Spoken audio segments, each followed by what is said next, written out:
ځوانه فریاد مه کوه، خپلې سختې چاته مه بیانوه.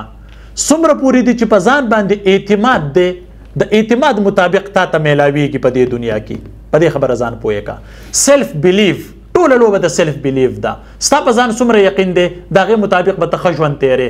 څومره دې په ځان یقین نشته دومره به ته بیکاره ژوند تیرې. خود اعتمادي پکار ده چې ته په خپله ومنې چې بالکل زه کولی شم، او که دا یقین ستا په خپل ځان باندې نه ژوند به دې بیکاره تیریږي، ذلیله او رسوا کېږې به په دې دنیا باندې.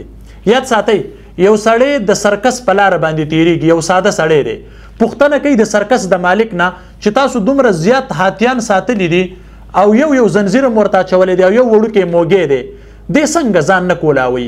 حالانکې په دې کې خو ډېر زیات طاقت دی، دې خو ډېر څه کولی شي. اخر وجه څه ده؟ هغه مالک ورته وایي کله چې دا هاتي ورکوټې وي موږ یې په زنځیر باندې وتړو او دغه موږي پورې بیا دې کوشش وکړي چې دې ځان کولاو کړي، خو د زنځیر طاقت په ده باندې سیوای او د ده طاقت کم وي، دې 2-3 کوشش وکړي جټکې ورکړي، دې ځان خلاص نه کړي، خو د ده په ذهن کې دا خبره پرېوځي چې د زنځیر طاقت په ما باندې سیوا دی او د ده شلیدل زما کار نه دی. په ده باندې کلونه تیر شي، په ده باندې میاشتې تیرې شي، د ده عمر تیر شي، خو د ده په ذهن کې دا خبره پرېوتې ده چې دا زنځیر زه نشم شلولی، ځکه چې زما طاقت د دې زنځیر برابر نه دی. دغې د وجې نه دی په دې یقین او په دې بروسه باندې ناست دی چې دا زنځیر زه نشم شلولی. دغه وجه د دې دلته ایثار دی. حالانکې که دې ټرای وکړي داسې ډېر لوی لوی زنځیران به دې وشلي، داسې ډېر څه به دې د ځان پسې راواړي. دغه مثال ستاسو دی.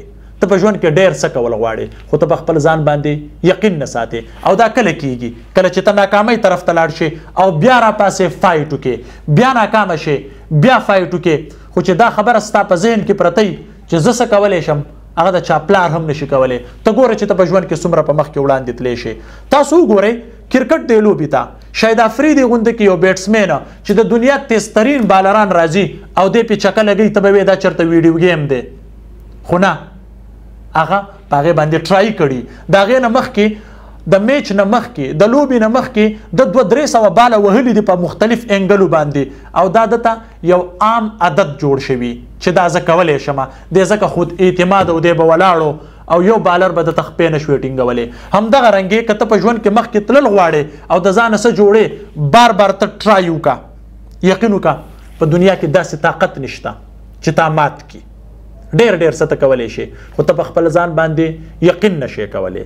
په تا کې خود اعتمادي نشته، ته خود اعتماده نه یې، حالانکې الله تعالی ډېر زیات طاقت درکړی دی، الله تعالی ډېره زیاته پوه هم درکړې ده، خو ته یې په وخت نه استعمالې، ځکه چې په رایټ ټایم باندې به رایټ ډیسیژن اخلې. په صحیح وخت صحیح فیصله صحیح لارې اختیارول انسان په ژوند کې په مخکې وړاندې بوځي. او که چېرې ستا په ځان باندې یقین نه وي، یاد ساته دا څنګه ژوند چې تا تېرېږي همدغه رنګې بدایي، دا کله هم نه بدلېږي. اوس نه فیصله وکړه، اوس نه دا فیصله وکړه چې زه په ژوند کې څه کول غواړم او په هغې باندې ټرای وکړه، هغه به کې. ځکه چې په قرآن کې آیات مبارک دی په 26مه سپاره کې وان لیس للانسان الا ما سعى، د انسان دپاره هیڅ نشته مګر هغه څه چې د څه دپاره یې کوشش وکړو. دا زه نه ویم، دا قرآن وایي چې د څه دپاره دې کوشش وکړو هغه څیز به تا ته میلاویږي. خو د دې سره څه پکار دی؟ د دې سره سوچ پکار دی، فکر پکار دی، په صحیح وخت باندې فیصله کول پکار دی، او هار خو به بیخي نه منې، او چې په کومه ورځ باندې تا هار ومنلو دغه ستا د ژوند د ناکامۍ لا اولنۍ ورځ ده.